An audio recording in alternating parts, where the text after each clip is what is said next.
বাংলা বরাক আসাম চ্যানেলে সর্বশেষ জাতীয় সংবাদে আপনাদেরকে জানাই স্বাগতম। সংবাদের শুরুতেই জানিয়ে দেব সংবাদ শিরোনাম। ৩ কৃষি আইন বাতিল না করলে সরকার টেকানো মুশকিল হবে, জিন্দ এর মহাপঞ্চায়েতে রাকেশ টিকাইতের হুঁশিয়ারি। দেশে অবৈধ অনুপ্রবেশকারীর সংখ্যা কত জানাই না স্বরাষ্ট্র মন্ত্রক, রাজ্যসভায় জানালো কেন্দ্র।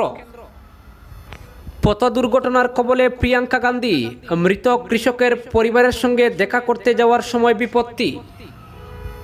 কৃষক বিক্ষোভে বেসুরো জেডিইউ, চাপে বিজেপি। আসন ছাড়ার অঙ্কে আটকে বাম কংগ্রেস সিদ্দিকি জোট, রফা হতে পারে রবিবার। মায়ানমারে সেনা অভ্যুত্থান, ফের রোহিঙ্গা স্রোত ঠেকাতে সীমান্ত নিরাপত্তা নিশ্চিত করেছে বাংলাদেশ। এবং সর্বশেষ জানিয়ে দেব, অযোধ্যায় মসজিদের জন্য সরকারের দেওয়া জমি আমাদের, দাবি 2 মহিলার। দর্শক, এতক্ষণ শুনছিলেন সংবাদ শিরোনাম, এখন শুনুন সংবাদের বিস্তারিত। ৩ কৃষি আইন বাতিল না করলে সরকার টিকিয়ে রাখা মুশকিল হবে। বুধবার হরিয়ানার জিন্দ জেলার কান্ডেলা গ্রামে এক মহাপঞ্চায়েতে বক্তব্য রাখতে গিয়ে একথা জানিয়েছেন কৃষক নেতা রাকেশ টিকায়েত। তিনি আরও বলেন, রাজা যখন ভয় পায় তখন তার দুর্গকে সুরক্ষিত করে। এদিন রাকেশ টিকাইতের সভা চলাকালীন মঞ্চ ভেঙে পড়ে। এই ঘটনায় কিছুক্ষণের জন্য সবার কাজ ব্যাহত হলেও পরে তা ফের শুরু হয়। জাট অধ্যুষিত হরিয়ানায় রাকেশ টিকাইতের ডাকে অনুষ্ঠিত মহাপঞ্চায়েত রাজ্যের রাজনৈতিক সমীকরণও বদলে দিতে পারে বলে কোনো মহল মনে করছেন। কারণ এই জেলাতেই বিজেপি সহযোগী জেজেপির 3 বিধায়ক আছে এবং যার মধ্যে আছেন স্বয়ং দলনেতা ও রাজ্যের উপমুখ্যমন্ত্রী দুষ্মন্ত চৌতালা। এই ক্ষেত্রে এখনো বিজেপি সরকারের সঙ্গে থাকলে আগামী দিনে নির্বাচনে জেজেপির ফল ভালো না হবার আশঙ্কা করছেন জেজেপি নেতৃত্ব। অপরদিকে পথ দুর্ঘটনার কবলে প্রিয়াঙ্কা গান্ধী, মৃত কৃষকের পরিবারের সঙ্গে দেখা করতে যাওয়ার সময় বিপত্তি। উত্তরপ্রদেশে রামপুরের মৃত কৃষকের পরিবারের সঙ্গে দেখা করতে যাওয়ার পথে দুর্ঘটনার মুখে পড়লেন প্রিয়াঙ্কা গান্ধী। সূত্রের খবর, অক্ষতই আছেন প্রিয়াঙ্কা গান্ধী। সামান্য চোট লেগেছে তার ড্রাইভারের। দুমড়ে মুচড়ে গিয়েছে অন্তত 3টি গাড়ি। জানা যাচ্ছে অল্পের জন্য আরও বড় দুর্ঘটনা এড়াতে পেরেছেন প্রিয়াঙ্কা। 26 জানুয়ারি গাজীপুর সীমান্তে পথ দুর্ঘটনায় প্রাণ হারান ত্রিভুবন সিং। কংগ্রেস সিদ্ধান্ত নেয় মৃত কৃষকের পরিবারকে 2 লক্ষ টাকা পৌঁছে দেবেন প্রিয়াঙ্কা। আজ সকালে সেই উদ্দেশ্যেই রামপুরের উদ্দেশ্যে রওনা হন প্রিয়াঙ্কা। অন্তত 15টি গাড়ি তার সঙ্গেই আসছিল। কুয়াশার কারণেই তার গাড়ির কাজ গুলাটে হয়ে যায়, পাশাপাশি ফুরিয়ে যায় ওয়াইপারের জল।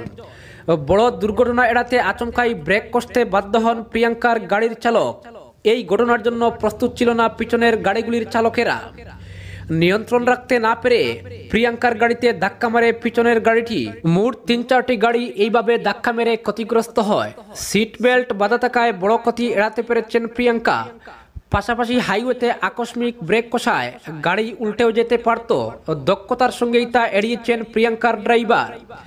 শেষ পাওয়া খবর অনুযায়ী ক্ষতিগ্রস্ত গাড়িগুলিকে রেখেই ফের রামপুরের দিকে রওনা হয়েছেন প্রিয়াঙ্কা গান্ধী। অপরদিকে দেশে অবৈধ অনুপ্রবেশকারীর সংখ্যা কত জানাই না স্বরাষ্ট্র মন্ত্রক, রাজ্যসভায় জানালো কেন্দ্র। বাংলার বিধানসভা নির্বাচনের আগে বারবার রোহিঙ্গা প্রশ্ন তুলছে বঙ্গ বিজেপি। ভোটার তালিকায় অবৈধ অনুপ্রবেশকারীদের নাম রয়েছে বলেও অভিযোগ করেছেন বিজেপি নেতারা। অথচ সেই অনুপ্রবেশকারীদের নাম কেন্দ্রীয় স্বরাষ্ট্র মন্ত্রকের কাছে নেই।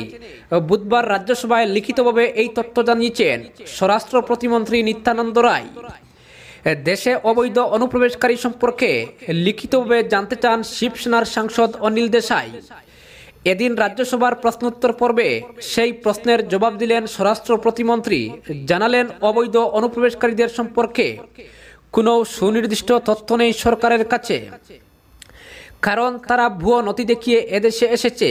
অর্থাৎ এদেশের কোথায় কত রোহিঙ্গা বাস করছে সে সম্পর্কে মোদী সরকারের কাছে কোনো তথ্য নেই। শিবসেনা সাংসদ জানতে চেয়েছিলেন, এখনো পর্যন্ত কত রোহিঙ্গা এদেশে প্রবেশ করেছে সেই সংক্রান্ত তথ্য কি সরকারের কাছে আছে। তিনি আরও জানতে চান, কেন সীমান্ত সুরক্ষা বাহিনী এই অনুপ্রবেশ আটকাতে পারছে না। কতদিন রোহিঙ্গাদের এদেশে থাকতে দেবে কেন্দ্রীয় সরকার। এই প্রশ্নের জবাবে স্বরাষ্ট্র প্রতিমন্ত্রী জানিয়েছেন, সংবিধান অনুযায়ী কেন্দ্রীয় সরকারের ক্ষমতা আছে অনুপ্রবেশকারীদের চিহ্নিত করে তাদের দেশে ফেরত পাঠানো।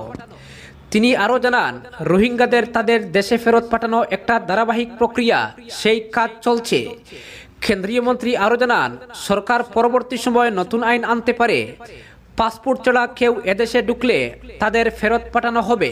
মায়ানমারে সেনা অভ্যুত্থানের পর রোহিঙ্গা নিয়ে চাপ বাড়ছে প্রতিবেশী দেশগুলিতে, ব্যতিক্রম নয় ভারতও। এর মধ্যে স্বরাষ্ট্র মন্ত্রকের এই স্বীকারোক্তি যে আরও আতঙ্ক বাড়াবে তা বলার অপেক্ষা রাখে না।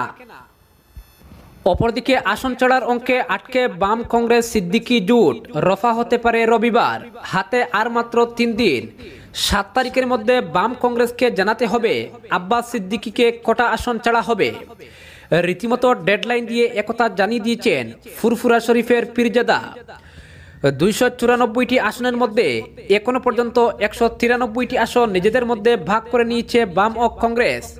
এর মধ্যে 101টি আসন নিজেদের হাতে রেখেছে বামফ্রন্ট, 92টি আসনে লড়বে কংগ্রেস।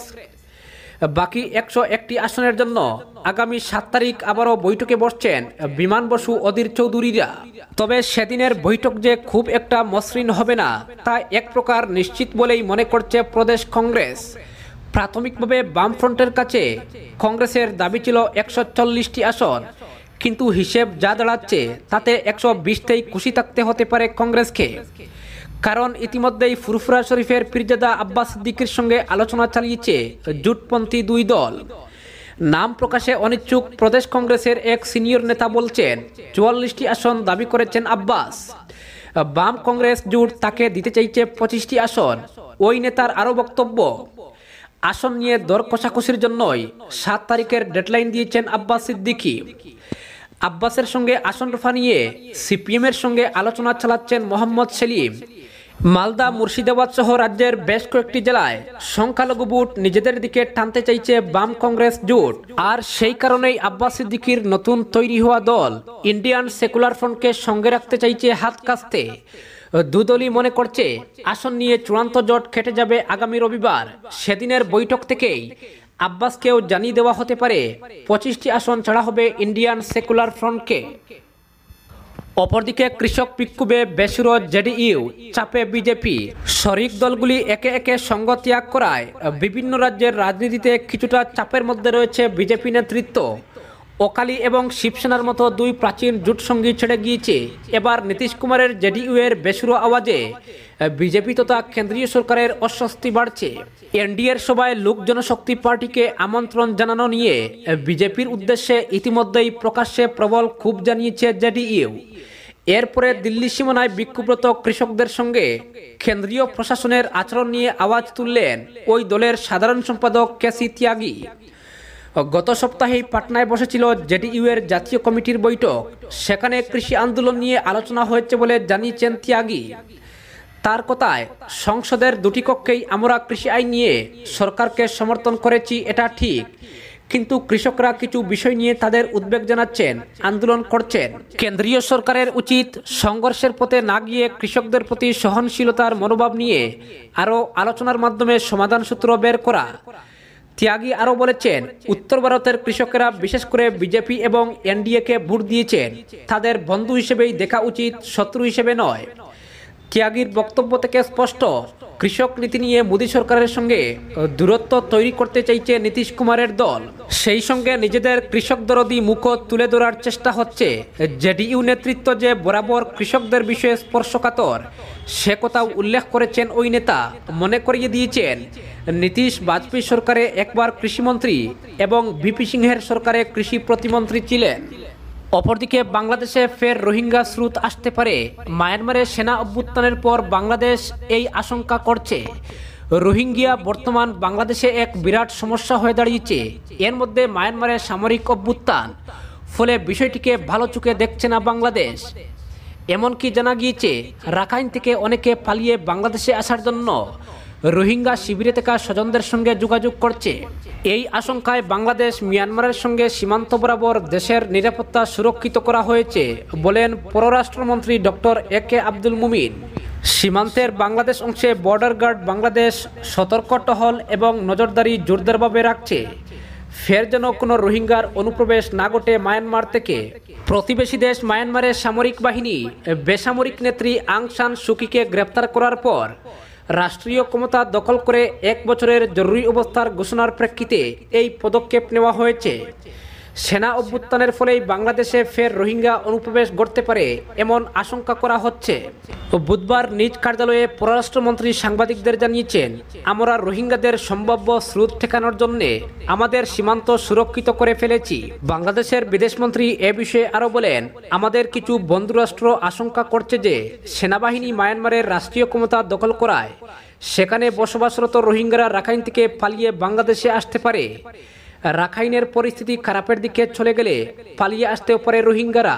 রোহিঙ্গা প্রত্যাবাসন সম্পর্কে তিনি বলেন, রোহিঙ্গা প্রত্যাবাসন শুরু করার চলমান প্রক্রিয়ায় অগ্রগতির লক্ষ্যে ঢাকা মায়ানমারের সঙ্গে আলোচনা অব্যাহত রাখতে চায়।